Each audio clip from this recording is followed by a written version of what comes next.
couple of months ago, I put out a video on the 7 biggest aha moments you'll have learning guitar, and you guys seem to like that one so much that I feel like we've got to do another one. So let's get right into 6 more aha moments. Aha moment number 1, string gauge actually matters.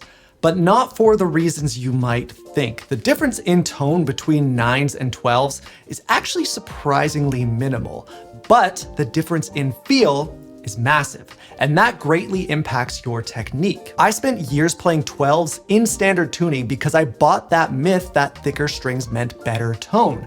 But there was a point about 5 or 6 years ago where I became very self-reflective on my own guitar playing, and I realized that just about everything I did lacked control. My bending and vibrato were just not where I wanted them to be. So I started bringing down my string gauge slowly. I played 11s for a while, then 10s for a year or two, and now I'm on 9s, which for me have been perfect. And I found that now I have a lot more control over everything I play.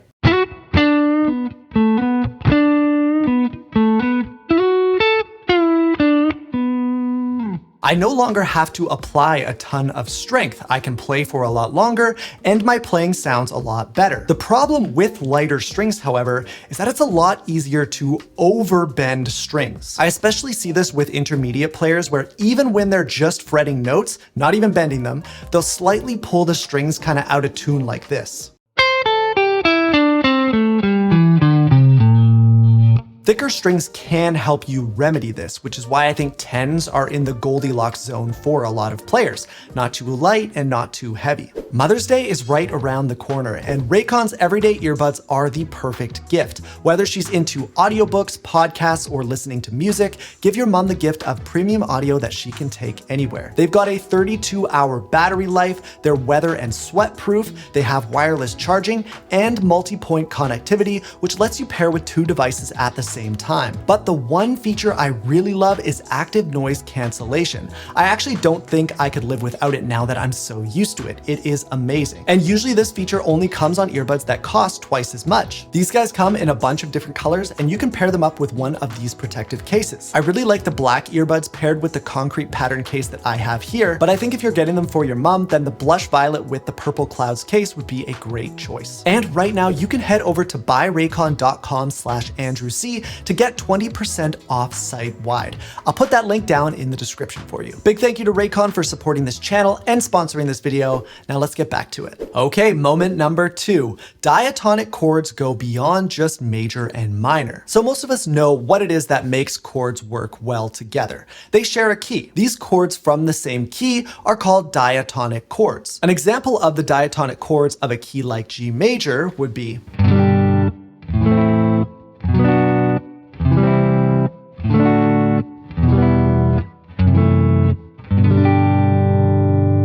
each one of those chords is built on a triad using the G major scale. So it's taking the note it starts on, skipping a note, grabbing that, and then skipping another note and grabbing that next note. So a G major chord would have a G note, a B note, and a D note. An A minor chord would have an A note, a C note, and an E note. Well, we can take that even further by continuing the pattern and adding a 4th note. So going back to our G major chord, we could carry on past the D note and grab an F sharp.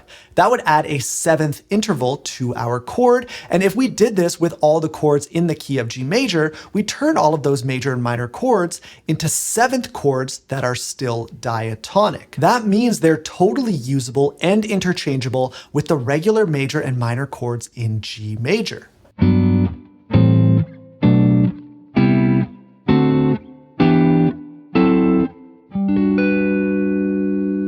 You could even keep going and add the 5th note as well to get all the diatonic 9th chords. Next up is the minor 3rd jump. Now, this is a trick used pretty often in the blues, but it actually works really well for other genres as well when you want to infuse a little bluesy feel into a solo or lick. And it's as simple as moving your pentatonic scale up 3 frets, or a minor 3rd, and playing there for a moment before returning back to the scale that matches the key. So if you're playing in G major and using this G major pentatonic scale,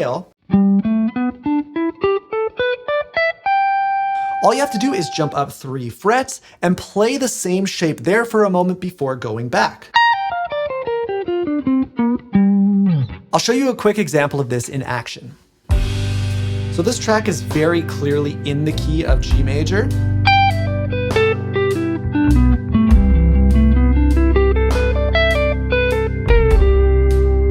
And the idea would be to jump up a minor third or 3 frets and play a little something here before going back.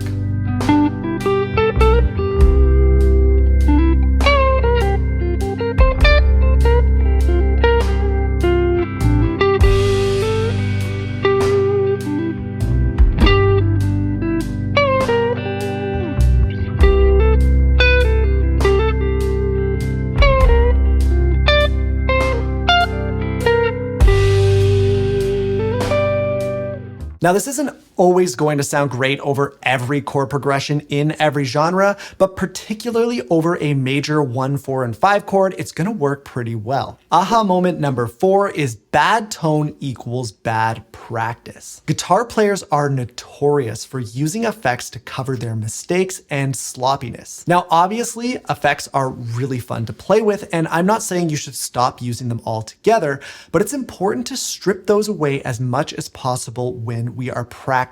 We want a nice, clean representation of what we're doing to come through so we can make sure we're not building up any bad habits. The biggest culprits are noise gates, which cut out string noise, rattles, and sloppy movements, any form of strong compression, so compressors themselves, or overdrives, distortions, and fuzzes, which allow you to get away with any inconsistent dynamics you might be struggling with, and delays and reverbs, which create additional sounds to kind of mask what's actually being played so you can hide any mistakes behind it. A tone with all of those would sound something like this.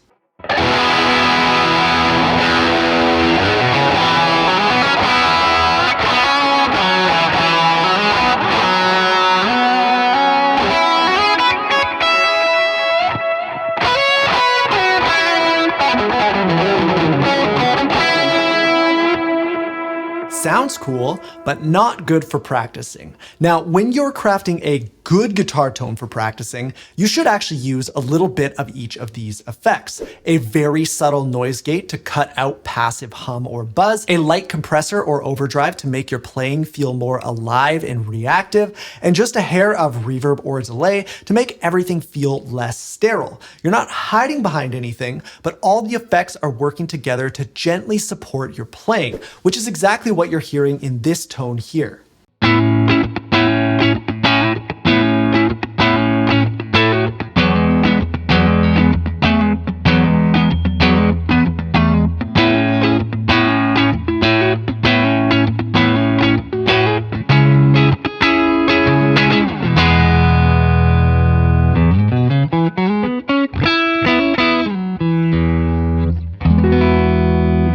Next up, triads are everywhere. And this was specifically a huge revelation for me when it came to the scale positions, because inside each of the 5 positions, you can actually play every single diatonic triad. Let me show you what I mean. If we take position 1, let's say, of the D major or B minor scale, this one here.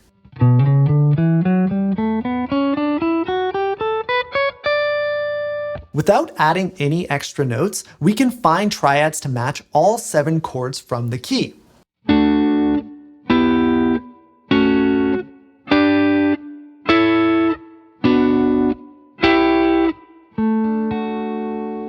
And there are actually even more variations of these triads within this position because they all just come from larger caged chord shapes. So our first triad comes from a G major shape. Next one comes from an A minor shape. One after that comes from a C minor shape. Our 4th triad comes from a C major shape. Our 5th triad comes from a D major shape, like that. Then our 6th triad comes from just a regular E minor shape. And then our last one, our diminished triad here, comes from a very, very modified E minor shape. So it's got this guy, this one, and that one there like that.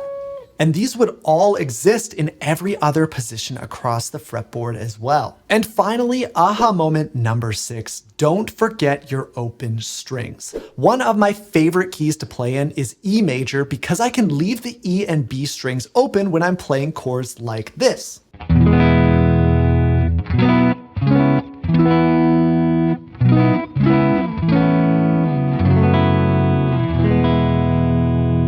And we can do this because in the key of E major, we have an E and a B note.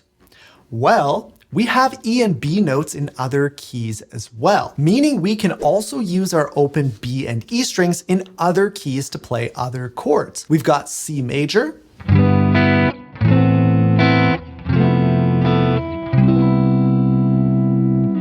we've got B major,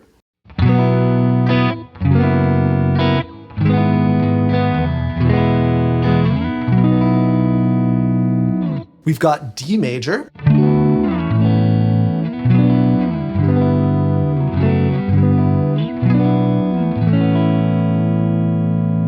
we've got A major,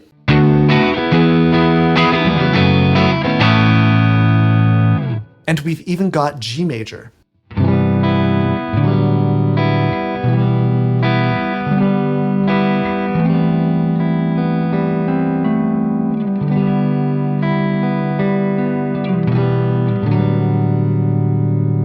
It's a great kind of turn your brain off way to add some more flavor to your chord progressions. All right, from here, I'd recommend watching the original 7 aha moments video. So if you haven't seen it yet, I'll put a link up in the middle of the screen for you. Big thanks to Raycon for sponsoring this video.